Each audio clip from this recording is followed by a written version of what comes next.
What if the key to finding a lost child wasn't hidden in police reports or search grids, but in the ancient instincts of wild horses who refused to leave an abandoned barn? A 7-year-old boy had vanished without a trace.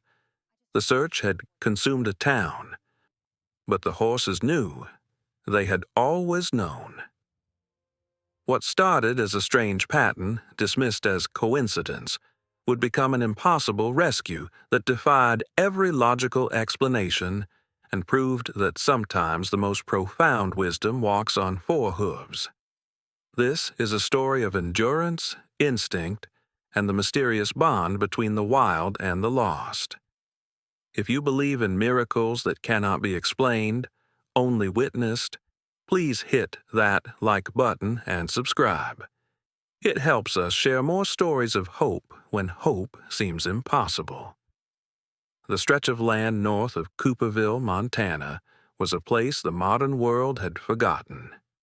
It was high prairie country, where the grass grew tall and silver in the wind, where the horizons were so vast they made the sky feel like a physical presence, a weight pressing down on the earth. The winters were brutal, the summers merciless, and the land itself seemed to resist human permanence. Old homesteads, built with optimism a century ago, now leaned into the relentless wind, their roofs collapsed, their windows empty as the eye sockets of skulls. One such ruin sat 3 miles beyond the last maintained road, a barn that had once been painted red but was now the color of dried blood and weathered bone. No one remembered who had built it. No one came near it. It was simply there, a landmark for ravens and a shelter for the wind. The town of Cooperville itself was small, population dropping each year as the young left for places with futures and the old stayed because leaving required energy they no longer possessed. It was a place where everyone knew everyone, where secrets were impossible and tragedies were shared like a communal meal no one wanted to eat. 2 years ago, that tragedy had a name. His name was Tommy Garrett, and he was 7 years old when he disappeared. It happened on an October afternoon, the kind of day that felt ordinary until it wasn't. Tommy had been playing in the backyard of his family's house on the edge of town, a modest single-story ranch with peeling siding and a chain-link fence that enclosed a yard of patchy grass and a rusted swing set. His mother, Ann Garrett, had been inside folding laundry, the television playing a talk show she wasn't watching, the kind of mindless noise that filled the hours of a life lived on the edge of poverty and exhaustion. She worked 2 jobs, a morning shift at the diner on Main Street and an evening shift cleaning offices in the county building. Tommy's father was gone. Had been gone since Tommy was 3, vanished into the American nowhere of men who could not or would not stay. Anne was doing her best, which meant she was always tired, always behind, always carrying a weight that pressed on her shoulders like a physical thing. She had checked on Tommy at 3 o'clock. He'd been digging in the dirt near the fence with a plastic shovel, making roads for his toy trucks, his small hands already dirty, his hair sticking up in the cowlick she could never tame. She'd smiled, gone back inside, told herself she'd bring him a snack in 10 minutes. At 3:15, she called him in for apple slices and peanut butter. There was no answer. She called again, louder, irritation creeping into her voice because children never came the first time. Still nothing. She walked outside, wiping her hands on a dish towel, ready to scold him for ignoring her. The yard was empty. The gate was open. Tommy was gone. The search began within the hour, and it was immediate, frantic, and all-consuming. The Cooperville Volunteer Fire Department, all 12 members, mobilized. The county sheriff, a weathered man named Dutch Keller, who'd seen too much in his 30 years wearing the badge, called in every resource he had. State police brought dogs, bloodhounds with drooping faces and an intensity that was almost frightening.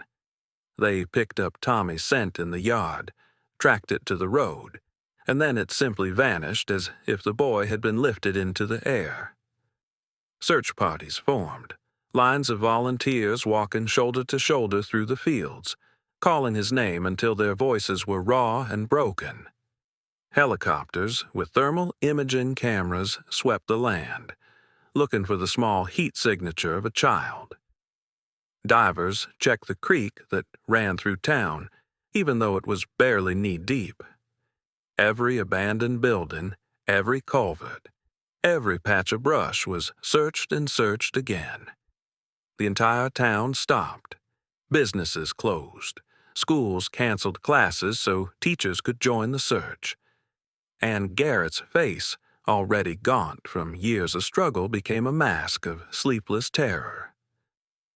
She walked the roads at night with a flashlight, calling for her son, her voice a thin, desperate wail that carried across the empty fields. Posters appeared on every telephone pole, every storefront window. Tommy's school photo, his gap-toothed smile, his eyes bright and innocent, stared out from the paper.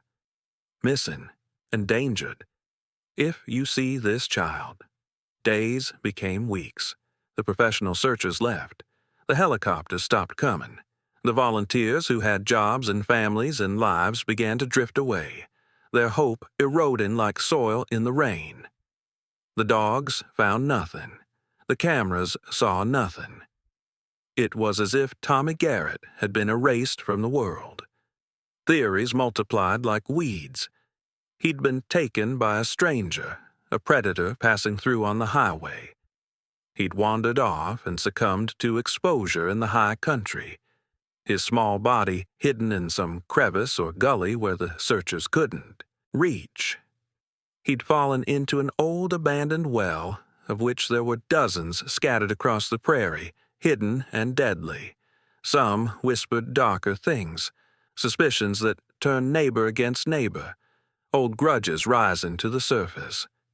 Anne was questioned, gently at first, then with increasing pressure. Had she hurt her son? Had the stress, the poverty, the exhaustion finally broken her? She submitted to polygraphs, to interviews, to the invasive cruelty of a system that needed someone to blame. She passed every test. Her grief was real, her innocence was clear. But the whispers didn't stop. The case stayed active for 6 months, then became cold. The reward fund, raised by a town that could barely afford groceries, went unclaimed. The tip line stopped ringing. Sheriff Keller kept the file on his desk, kept Tommy's photo pinned to his bulletin board, but the reality was inescapable. Without evidence, without a body, without a single credible lead, there was nothing more he could do. Tommy Garrett joined the ranks of the lost, a statistic, a sorrow, a name spoken in the past tense. Anne Garrett stopped eating. She stopped sleeping in any meaningful way. She worked her shifts in a fog, moving through the world like a woman under water, drowning slowly in grief that had no outlet, no resolution. She couldn't bury her son. She couldn't hold him. She couldn't even know if he'd suffered. She existed in a cruel limbo, suspended between hope and despair, unable to move forward, unable to let go. The town, too, changed. The easy friendliness, the small-town trust, had been shattered. Parents watched their children with a new fear. Doors that had never been locked were now bolted. The landscape itself seemed different. The empty fields and abandoned buildings no longer quaint or nostalgic, but menacing, full of dark possibility. 2 years passed, the seasons turned. Life, as it always does, continued. It was a rancher named Jack Briggs who first noticed the horses. Jack was 68, a man carved from the same hard material as the land he worked. He ran a small cattle operation on 500 acres of leased grassland, barely profitable, kept alive more by stubbornness than economics. He knew every inch of his range, every draw and coulee, every water source and fence line. In early September, right in his boundaries on a sturdy dun gelding named Roper, he saw them. Wild horses, a band of about 15, gathered near the old abandoned barn on the edge of his property. Montana had several herds of wild horses, remnants of ranch stock that had escaped or been released over the decades, and they were generally shy, keeping to the most remote areas, avoiding human contact. But these horses weren't avoiding anything. They were standing in a loose circle around the barn, not grazing, not moving, just standing. Their heads were low, ears forward, utterly focused on the structure. It was strange. Jack rode closer, curious. The horses noticed him, shifted, nervously, but they didn't run. They moved a few yards away and then stopped, turning back to the barn as if tethered to it by invisible ropes. Jack dismounted, his knees creaking, and walked toward the barn. It was a wreck, the roof mostly gone, the walls leaning inward, the floor a rotted mess of boards and dirt. He'd been inside it a dozen times over the years, checking for stranded cattle or looking for lost equipment. There was nothing in it, nothing of interest or value. He shook his head, climbed back on Roper, and rode home. The next day, the horses were there again. Same spot, same strange behavior, standing vigil around the barn like mourners at a grave. Jack mentioned it to his wife over dinner. A casual observation, odd but not alarming. She shrugged. Horses did strange things sometimes. Maybe there was a salt lick nearby, though Jack knew there wasn't. Maybe they were sheltering from the wind, though the barn offered no real shelter. He let it go, but the horses didn't leave. Day after day, Jack saw them. Always near the barn, always in that same loose circle, always watchful. Other people started noticing, too. A neighbor, driving the back roads, saw the herd and thought it was unusual. A couple of teenagers, looking for a place to drink beer away from adult eyes, drove out to the old barn and found themselves unnerved by the horses, who stood in the twilight like silent sentinels, their eyes reflecting the headlights. Word spread slowly in the way small-town gossip spreads. A murmured curiosity passed over coffee at the diner, mentioned at the hardware store. The horses won't leave the old Miller barn. Been there near 2 weeks now, acting strange. Someone joked that the place was haunted, that the horses could sense ghosts. Someone else said wild horses sometimes fixated on a territory. No one thought much of it. No one connected it to anything important. Except for one person. Ann Garrett heard the talk while refilling coffee at the diner. Her movements automatic, her mind elsewhere as it always was, lost in the gray fog of her endless grief.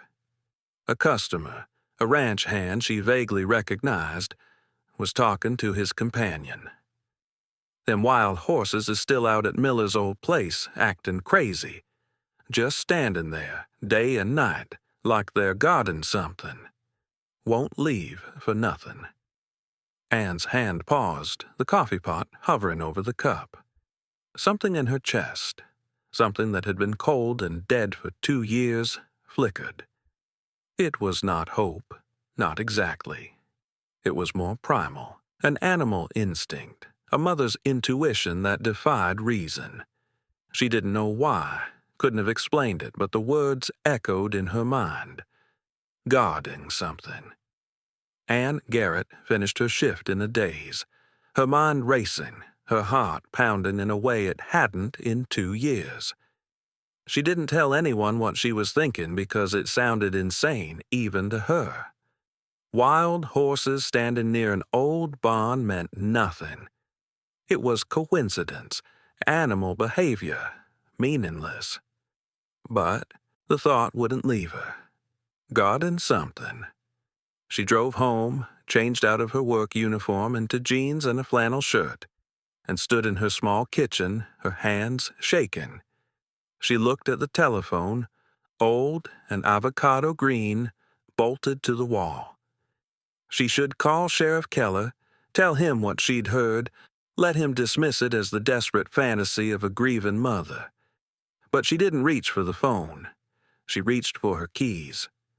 The drive north out of Cooperville was one she knew well, had driven 1,000 times in the first weeks after Tommy disappeared, searching every back road, every turnoff, every place a child might wander or be hidden. She'd driven past the Miller barn before, had even stopped once, walked around it, called Tommy's name into the empty prairie wind. There had been nothing, but she hadn't seen the horses then.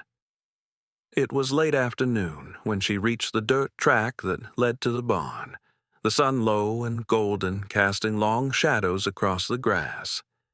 She saw them immediately, a dark cluster against the pale yellow of the dried prairie, their bodies motionless, their attention fixed. She pulled her old sedan to a stop 50 yards away, too frightened to get closer, too compelled to leave. She sat behind the wheel, engine off, windows down, and watched. The horses were beautiful in a wild, unkempt way, their coats shaggy with the coming winter, their manes tangled. There was a large bay stallion, several mares of various colors, a few younger horses.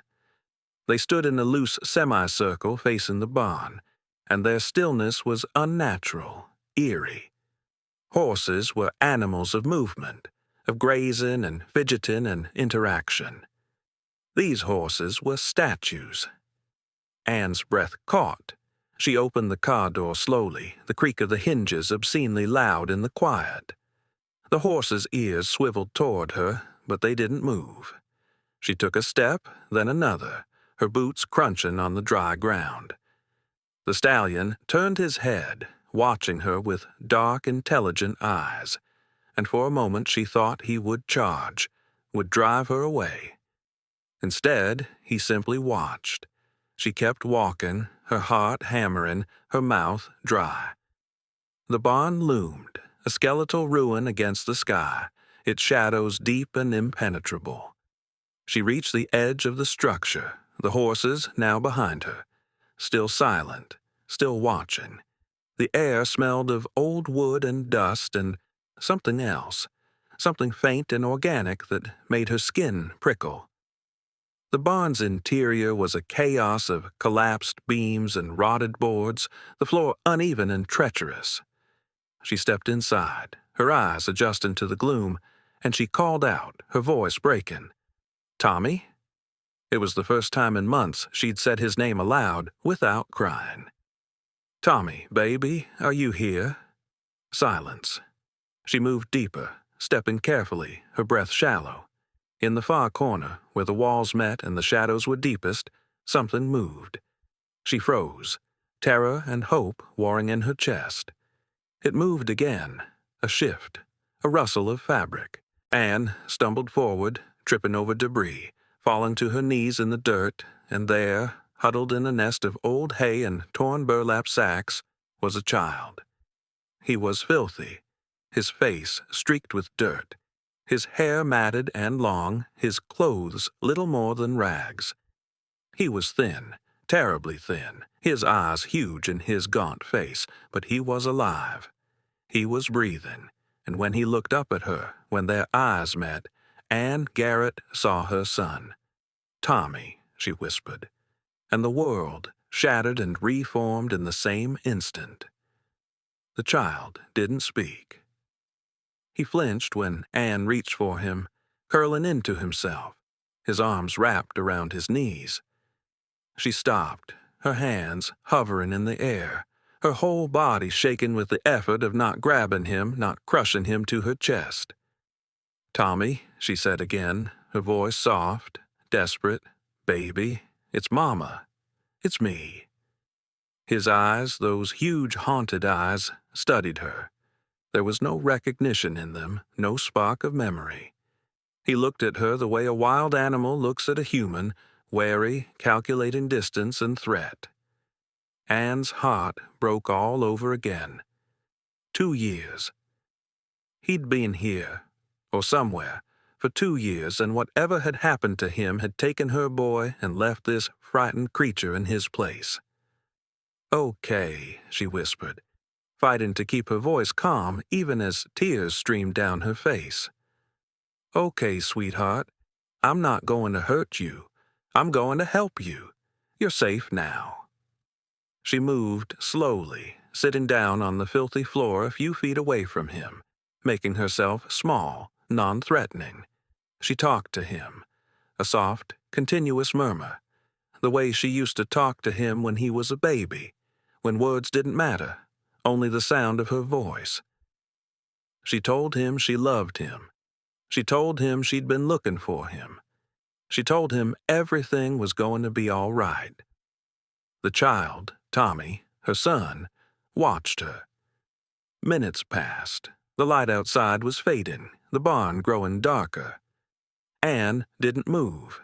She just kept talking, kept being present, kept offering the only thing she had left, her voice, her presence, her love. Finally, after what felt like hours but was probably only 20 minutes, the boy shifted. He uncurled slightly, his eyes still locked on hers. He opened his mouth, his lips cracked and dry, and made a sound. It wasn't a word.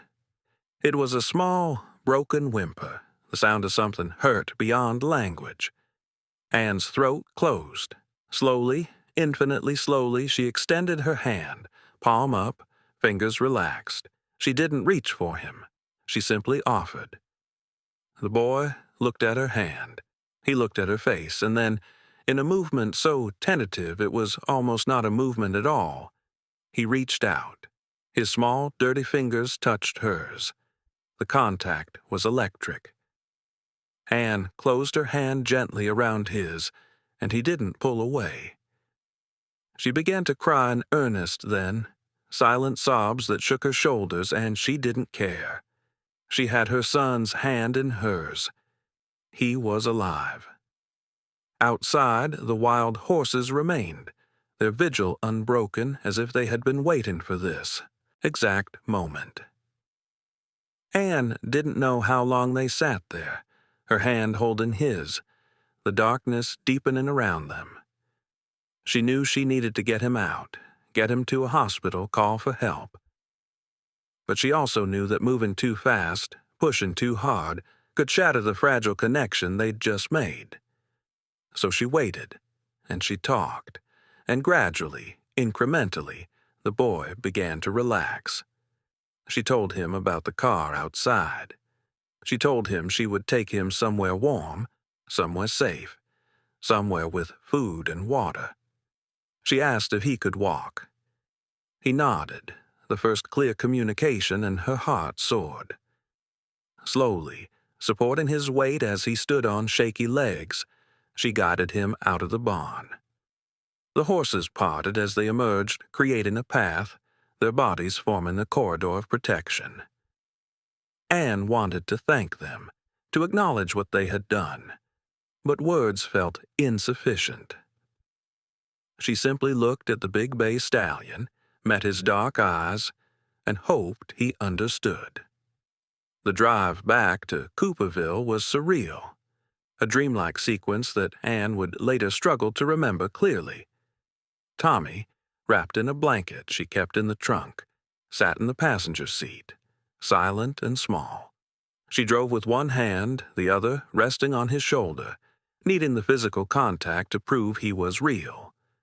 She spoke to him constantly, a gentle stream of words, telling him where they were going, what would happen, promising him over and over that he was safe.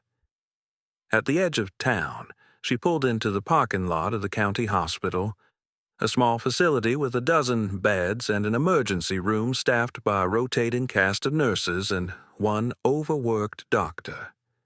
She pulled right up to the entrance, not caring about parking spaces or rules, and ran inside, carrying Tommy in her arms even though he was heavy, too heavy for her thin frame, but she would not put him down. The nurse at the front desk, a woman named Carol who Anne knew from the diner, looked up, her professional smile already forming, and then her face went wide. She stood up so fast her chair toppled backward. "Anne," she breathed, Is that Tommy?" "Get Dr. Harris," Anne said, her voice shaking. "Get him now." The hospital erupted into controlled chaos. Dr. Harris, a young man who'd moved to Cooperville to pay off medical school loans, appeared within seconds. He took one look at the child, at the condition he was in, and his training took over. He began issuing orders, his voice calm and authoritative. The nurses moved with practiced efficiency, guiding Anne into an examination room, gently taking Tommy from her arms. She didn't want to let him go, but the doctor's kind eyes and firm voice convinced her. "We need to examine him, Anne. We need to make sure he's okay. You can stay right here. You won't leave this room." Sheriff Keller arrived before they'd even finished the initial examination, his face a mixture of shock and something that looked like fear. He stood in the doorway of the exam room, his hat in his hands, staring at the small figure on the hospital bed. "Anne," he said, his voice hoarse. "How? Where? The barn." The words tumbled out of her, disjointed, frantic. The old Miller barn. The horses, they were standing there, guarding him. "I found him in the corner. He's alive, Dutch. He's alive." The sheriff's face was unreadable. He nodded slowly, then stepped out into the hallway. Anne heard him on his radio, his voice low and urgent, calling for backup, for investigators, for the state police.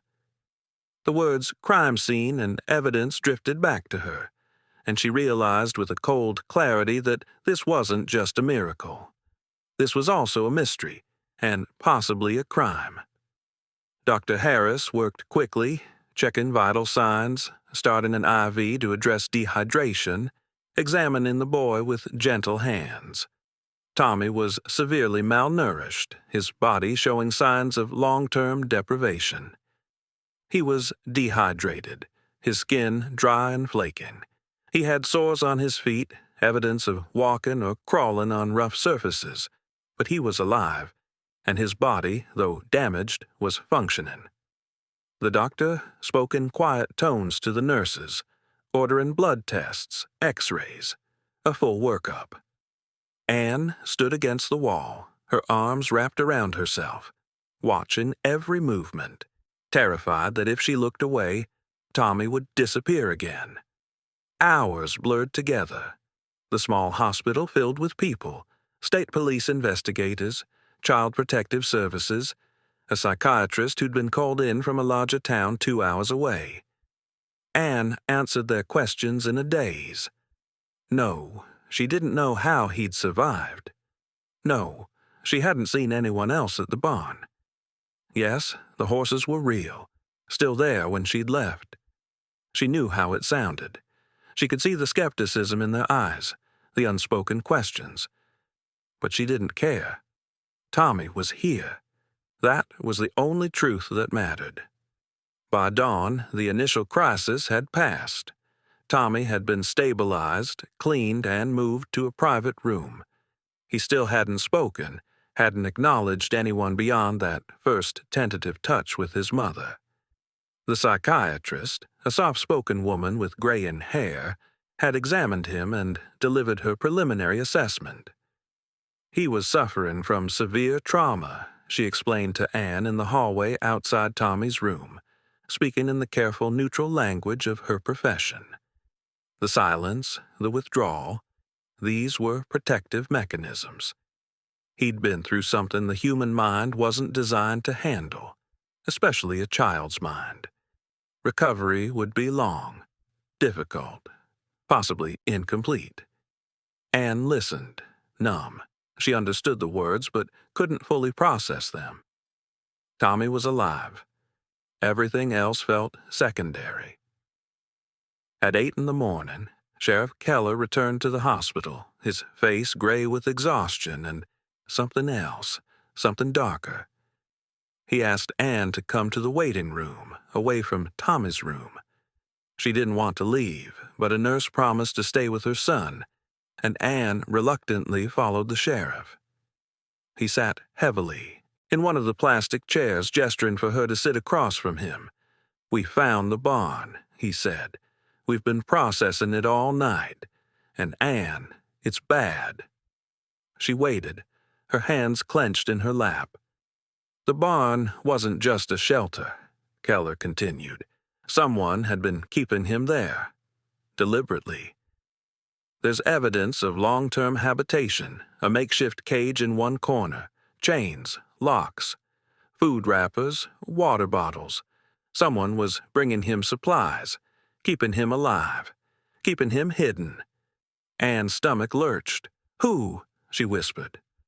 "We don't know yet," Keller said, his voice heavy with frustration and anger. "We're running prints, DNA, analyzing everything." But Ann, whoever did this, they were careful, methodical. This wasn't impulsive. This was planned. The word hung in the air between them, a dark and terrible truth. Her son had been taken, hidden, imprisoned for 2 years, and whoever had done it was still out there. "Do you think," Ann started, her voice breaking, "do you think they're coming back?" "I've got deputies stationed at the hospital," Keller said, "round the clock. And we're watching your house. You're both safe. I promise you that." But Ann had learned 2 years ago that promises meant nothing against the random cruelty of the world. She nodded, not believing him but appreciating the attempt. The town woke to the impossible news. Tommy Garrett, the lost boy, the ghost that haunted every parent's nightmares, had been found. Alive. The story spread like wildfire, faster than any official announcement, carried by the ruthlessly efficient network of small-town communication. By mid-morning, the hospital parking lot was full. Television news vans arrived from cities hours away, their satellite dishes rising like strange mechanical flowers. Reporters crowded the entrance, their cameras ready, their questions prepared. Sheriff Keller held a brief press conference, his statement short and carefully worded. The boy had been found. He was receiving medical care. An investigation was ongoing. He would not be taking questions. But the questions came anyway, shouted over each other, a cacophony of media hunger. How did he survive? Who took him? Where was he? What condition is he in? Keller walked away, his face set, leaving the reporters unsatisfied and therefore more determined. Inside the hospital, Ann sat beside Tommy's bed, holding his hand, a gesture he now tolerated if not welcomed. The psychiatrist had encouraged her to talk to him, to fill the silence with normalcy, even if he couldn't respond. So she talked. She told him about the 2 years he'd missed, keeping her voice light, avoiding the darkness. She told him about the new dog the neighbors had gotten, about the winter when it snowed so much the whole town shut down, about how his room at home was exactly as he'd left it, waiting for him. The breakthrough came 3 days later, not through investigation of forensic evidence, but through the quiet, patient work of the hospital staff and Ann's relentless presence. Tommy began to eat on his own, small amounts, his body slowly remembering how. He began to make eye contact, brief flickers that lasted longer each time. And then, on the evening of the 3rd day, as Ann was reading to him from a book she'd brought from home, a worn copy of a story about animals on a farm, he spoke. His voice was barely a whisper, rough from disuse. Horses. Ann's breath caught. She set the book down slowly, carefully, afraid to startle him. "Yes, baby," she said. "The horses. They found you. They helped me find you." Tama's eyes met hers, and for the first time there was something there beyond fear and confusion. There was memory. "They came every day," he whispered. "They stood outside. I could hear them. I knew someone would come." Anne's vision blurred with tears. She wanted to ask 1,000 questions, wanted to know everything, wanted to understand how and why and who, but she held back. This was his pace. This was his story to tell when and how he could. "Good horses," she said simply. "Very good horses." Tommy nodded. His hand tightened on hers. And then, so quietly she almost missed it, he said, "I want to go home." Sheriff Keller's investigation moved forward with grim determination. The forensic analysis of the barn revealed disturbing details. The space where Tommy had been kept showed signs of long-term imprisonment. The chains found in the corner had been used, their locks worn from repeated securing and releasing. But there was also care taken, in a twisted way. The boy had been given food, water, blankets. He had been kept alive, deliberately, for 2 years. The why remained elusive. The physical evidence yielded some results. Fingerprints were lifted, but they matched no one in the database. DNA samples were collected and sent to the state lab for analysis. The food wrappers and water bottles were traced to common brands sold in dozens of stores across the region. Investigators canvassed the area around the barn, speaking to every rancher, every resident within a 20-mile radius. Had anyone seen vehicles near the old Miller place? Had anyone noticed anything unusual? Most people hadn't. The barn was remote, accessible only by rough dirt tracks that turned to impassable mud in spring and were buried in snow in winter. It was, investigators realized, the perfect hiding place. Isolated, forgotten, a place the modern world had abandoned. But someone had known about it. Someone had chosen it specifically. And someone had been visiting it regularly for 2 years. The search for that someone became an obsession for Keller, a personal mission. He felt the weight of his failure. The 2 years when Tommy had been suffering just miles from town while Keller had filed paperwork and moved on to other cases. He wouldn't fail again. The focus turned to the horses, the wild herd that had stood vigil at the barn. Keller consulted with a wildlife biologist from the state university, a woman who studied Montana's wild horse populations. He explained the situation, the strange behavior, the way the horses had refused to leave. The biologist listened, her expression thoughtful. "Wild horses are deeply intuitive animals," she said. "They have complex social structures, strong memories, and they respond to distress, especially the distress of young or vulnerable creatures. If a child was in that barn, crying, calling out, the horses would have heard him. They would have known something was wrong." "But why stay?" Keller asked. "Why not just investigate and move on?" "Because horses are loyal," she said simply. "Once they've bonded with a location or presence, they don't abandon it easily. And if one horse decided the child needed protection, the whole herd would follow. It's how they survive. Collective vigilance."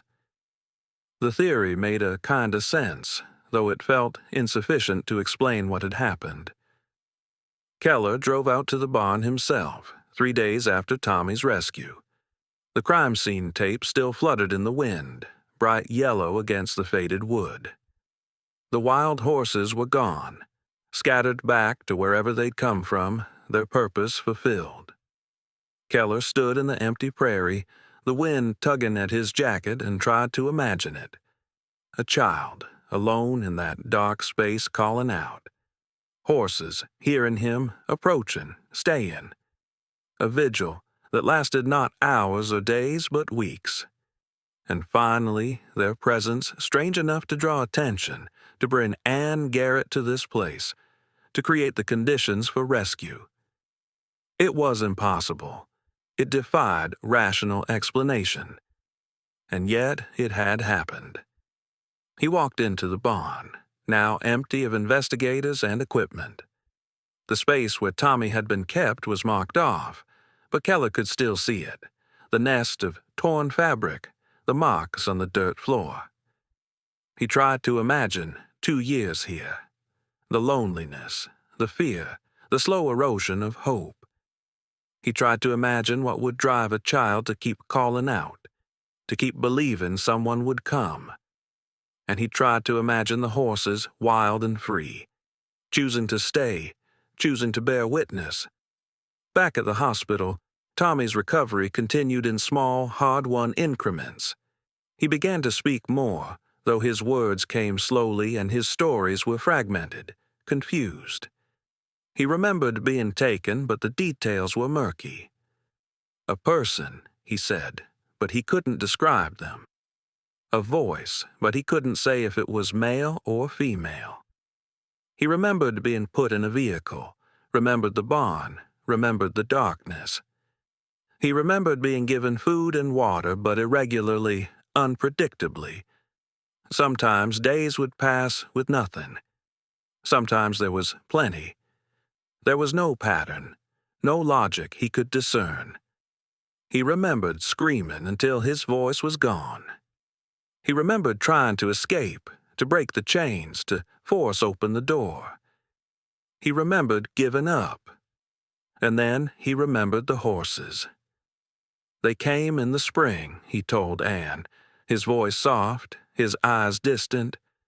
I could see them through the cracks in the wall. They would stand there, and I would talk to them. I told them I was lost. I told them to go get help. He looked at his mother, his expression almost embarrassed. I know they're just horses.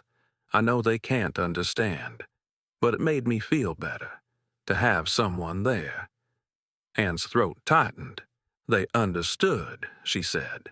They heard you, and they brought me to you. Tommy considered this, then nodded. The psychiatrist worked with him daily, gentle probing sessions designed to help him process the trauma without forcing him to relive it.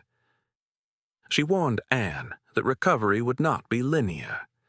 There would be setbacks, regressions, moments of profound difficulty. Tommy would need years of therapy, possibly his entire life. The scars, both visible and invisible, would never fully heal. But he was alive. He was home. And that, Ann told herself over and over, was enough. 2 weeks after his rescue, Tommy was discharged from the hospital. The media had finally, mercifully, moved on to other tragedies, though the story of the boy and the horses remained a fixture of regional news. Ann brought him home to the small house on the edge of town, the house with the peeling siding and the chain-link fence, the house where he'd been playing in the yard 2 years ago. She'd prepared his room, cleaning it thoroughly, leaving everything exactly as it had been. His toys were on the shelf. His clothes, too small now, were in the drawers. His bed was made with the same superhero sheets he'd loved. Tommy stood in the doorway of his room, staring, his face unreadable. Then he walked to the bed and sat down, his hands touching the fabric. "I remember," he whispered. Ann stood in the hallway, giving him space, her heart both breaking and mending at once. "Good," she said. "That's good, baby." The investigation into Tommy's kidnapping eventually stalled. Despite exhaustive efforts, Sheriff Keller and the state police could not identify the perpetrator. The physical evidence led nowhere. The interviews yielded nothing. It was as if the person responsible had simply vanished, melted back into the landscape like morning frost under the sun. Keller found this failure almost unbearable. Somewhere, Someone who had done this terrible thing was walking free, possibly watching, possibly waiting. He increased patrols, kept the case open, refused to give up. But without new evidence, there was nothing more he could do. The town, meanwhile, grappled with an uncomfortable truth. For 2 years, Tommy had been hidden less than 3 miles away, suffering in isolation while life went on around him. How had no one noticed? How had no one seen? The answer was simple and terrible. The barn was in a place no one went, on land no one cared about. It was invisible not because it was hidden, but because it was ignored. The realization settled over Cooperville like a pall, a collective guilt that would linger for years. Anne returned to work, both because she needed the money and because she needed the routine, the normalcy. But everything had changed. People treated her differently now, with a mixture of reverence and pity that made her uncomfortable. They called her strong, brave, a miracle. She was none of those things. She was just a mother who'd found her son. Tommy began therapy 3 times a week, sessions in a small office in a larger town an hour away. Anne drove him, using time off she couldn't afford to lose, and she waited in the car or the reception area, reading magazines without seeing the words, just being present. At home, they developed a new routine, one built around Tommy's needs. He struggled with nightmares, waking screaming in the dark. He struggled with enclosed spaces with doors that closed all the way. He struggled with being alone. Anne let him sleep on the couch in the living room with all the lights on, and she slept in the chair beside him. She didn't push, she didn't force. She just loved him, steadily, patiently, without expectation. And slowly, so slowly she almost didn't notice at first, he began to heal. He started to smile, small, uncertain smiles that came when she made him his favorite breakfast, when she read to him, when they watched television together. He started to laugh, a sound that struck her like a physical blow the first time she heard it, so unexpected and so precious she had to leave the room to cry. He started to venture outside, first to the backyard, then to the driveway, then, finally, down the street. The world, which had betrayed him so profoundly, was slowly becoming safe again. 6 months after his rescue, Anne received an unexpected visit. It was Jack Briggs, the rancher who'd first noticed the horses. He stood on her porch, holding his hat, his weathered face uncomfortable with the social niceties of a town visit. "Wondered if I could talk to the boy," he said, his voice gruff. "If that's all right." Anne hesitated, protective, but something in the old rancher's eyes made her nod. She invited him in, called for Tommy. Tommy appeared from the living room, wary, looking at the stranger. Jack lowered himself into a chair, moving slowly, non-threateningly. "Son," he said, his voice gentle, "I wanted to tell you something. Those horses, the ones that stayed at the barn, they're still around. I see them on my land sometimes, and I thought maybe you'd want to come out sometime, see them, if you wanted." Tommy's eyes widened. "The horses," he said. "The good horses." Jack nodded. "The good horses. You can come any time. Bring your mama. You can sit and watch them. They're wild, can't touch them, but you can watch. And I got some tame horses, too, if you ever wanted to learn to ride." Tommy looked at Anne. She saw the question in his eyes, the tentative hope. "Can we?" he asked. Anne smiled through the tears that seemed to come so easily now. "Yes, baby, we can." The first visit to Jack Briggs's ranch happened on a clear Saturday in early spring when the prairie was coming back to life, the grass greening, the air soft and warm. Anne drove the familiar roads north, Tommy beside her, quiet but not silent.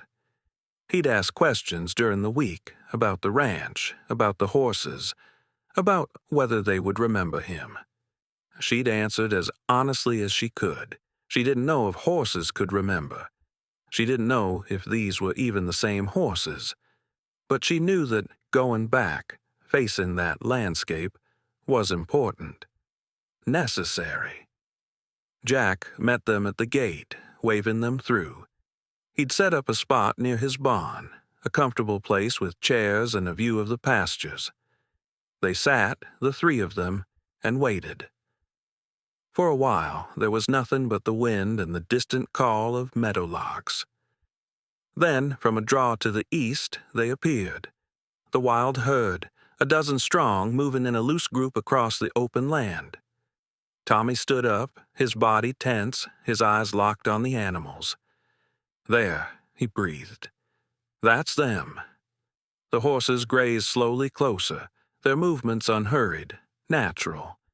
When they were about 50 yards away, the big bay stallion, the one Jack recognized as the herd's leader, raised his head. He looked directly at the boy. For a long moment, horse and child stared at each other across the prairie. Then the stallion snorted, a soft rumbling sound, and lowered his head back to the grass. Tommy turned to Anne, his face transformed, lit with something she hadn't seen in 2 years. "He remembers," he said, his voice filled with wonder. "He remembers me." Anne didn't contradict him. She didn't know what the horse remembered or felt. But she knew what her son needed to believe, and she wouldn't take that from him. "Yes," she said, "he remembers." They visited the ranch every weekend after that, a ritual that became the cornerstone of Tommy's healing. Jack Briggs, the taciturn rancher who lived alone, became an unexpected fixture in their lives. He taught Tommy about horses, about cattle, about the land. He showed him how to mend fences, how to read weather, how to move quietly so the wild herd wouldn't spook.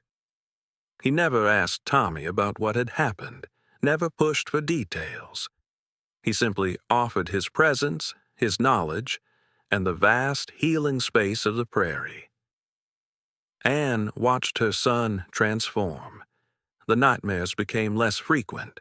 The fear of enclosed spaces eased.